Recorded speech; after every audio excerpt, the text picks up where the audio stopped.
Hi, I'm Tim, welcome to our channel, and thanks for logging on. If you enjoy these videos, do me a favor and subscribe to our YouTube channel right here at Watchbox Reviews. I would really appreciate it, and I promise to update daily. If you love this watch, you can see it and purchase it on our website, thewatchbox.com.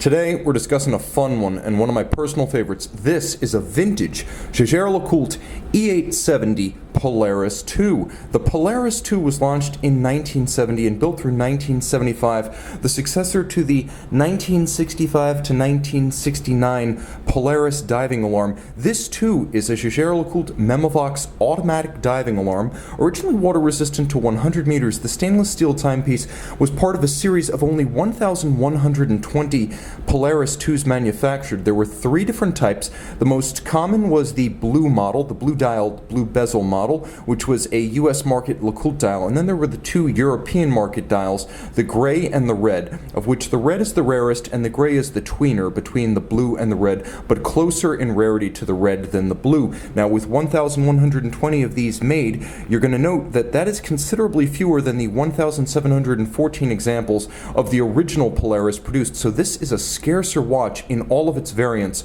than the original E859 Polaris diving alarm. On my 16cm circumference wrist, you can see this is very much the image of the 1970s. It's big, broad, and even wears with a modern wrist presence, despite the fact that this timepiece is extraordinarily old by the standards of a diving watch. This is a timepiece that would have dwarfed a Rolex Submariner or even a Sea Dweller back in its day. From side to side, that is 9 o'clock to 3 o'clock, the watch is 42.3 millimeters, and from end to end, if you were to measure the case across the wrist, 49.9 millimeters, 15.7 millimeters, again, a lot of that due to the case construction, which was 100 meters water resistant in its day, and there's a 19 millimeter spacing between the lugs. And by the way, this watch is probably best described as a 1970s lugless cushion case. It is broad, it has immense character, and it has a better compatibility with modern tastes than most of the undersized and sometimes petite offerings from the period. Now, getting a little bit closer, I'm going to show you some equipment that's not original. The strap itself, as you can see, is a high-quality French-made aftermarket unit, and the buckle is Jaeger-LeCoultre, but it was actually a modern Jaeger-LeCoultre stainless steel pin buckle fitted during a factory service. Now, a little bit more equipment that's not entirely factory, or I should say not factory circa 1970 to 75. These are Jaeger-LeCoultre service replacement crowns, so this is not the same age of the watch. These are correct, but they are modern replacements for the original as fitted in a Jaeger-LeCoultre factory service. Now, the thing about the case that I love is that it retains its original blasted finish. It didn't have a directional grain. What it had was a sort of matte blasted surfacing, so it has a granular look that's non-directional. You can see there are some marks on the underside of the case, and vintage watches are all effectively piece unique. So when expressing and representing one, I want to be completely honest about what you're getting, both the essential facts about the watch and then the idiosyncrasies of the exact example in my hand. Now, you will note the features of the dial and bezel are in outstanding condition. By the way, considering the standards for vintage watches, I would describe that case as pretty close to 85 to 90%. It's a good looking case, especially since the finishing is correct. A lot of times finishers will add some sort of a directional grain or polish to these cases, and that is just dead wrong. The bezel is acrylic capped, and you can see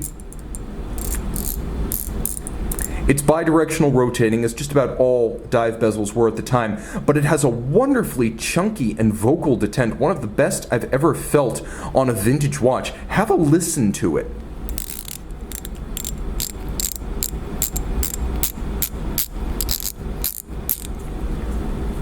Metallic, vocal, and substantial. It feels good, it sounds good, and it really makes the experience.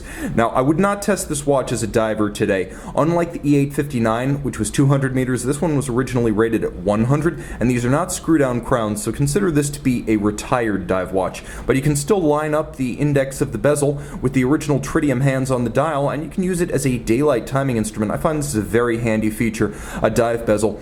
It allows you to effectively do what you would do with a chronograph, but with easier reference, and you don't have the downstream maintenance costs of a chrono, although with the alarm added, perhaps this one makes up the difference. Nevertheless, you're going to like this alarm. You're also going to like the fact that the bezel, which is an important structural component of the case, retains all of its original sharp faceting, so there's no rounding off of the bezel structure, which is part of the hermetic engineering of the case, and you can see just how intact it is. You'll also appreciate the fact that the original tritium dial is entirely correct.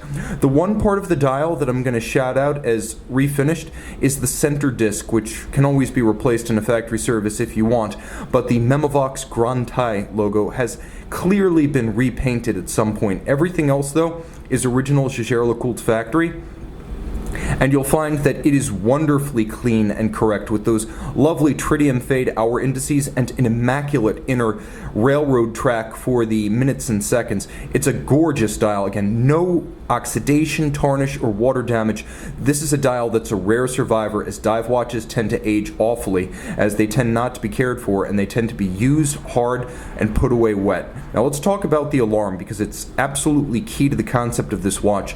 The original E870 deep sea diving alarm of the late 1950s was JLC's take on a diver. Before the standards of a dive watch were formalized under ISO regs, there were a lot of different ideas about how to alert a diver as to the end of a dive, and JLC thought an alarm was perfect. Well, even after the arrival of a dive bezel, which the deep sea lacked, JLC decided that an alarm was still a great way to remind a diver that it was time to come up. And you can hear this one right now. Just a sec.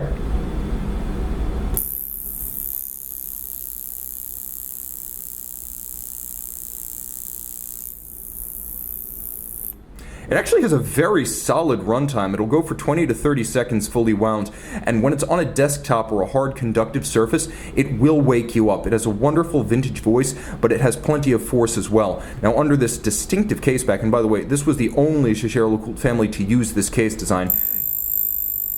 I couldn't help myself. But underneath this caseback, JLC manufacture caliber 916. Because this is a Euro market watch, I don't believe it has the 17 jewel configuration of the US market LeCoultre branded blue example.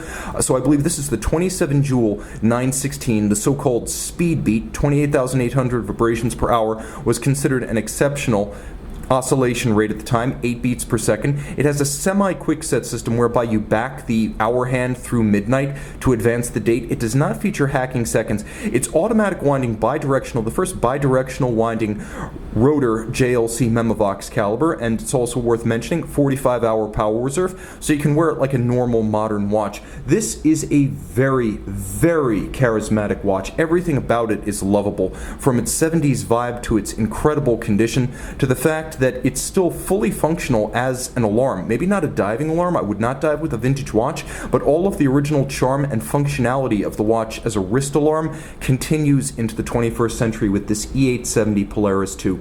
See it and own an historical rarity on the watch box. And here you can see the Polaris II by night. You can see that faded out tritium dial. All tritium, hands, index on the bezel, and dial. You can see the watch. Wonderfully original, and I should mention, mineral crystal, so a true vintage experience, crystal and dial.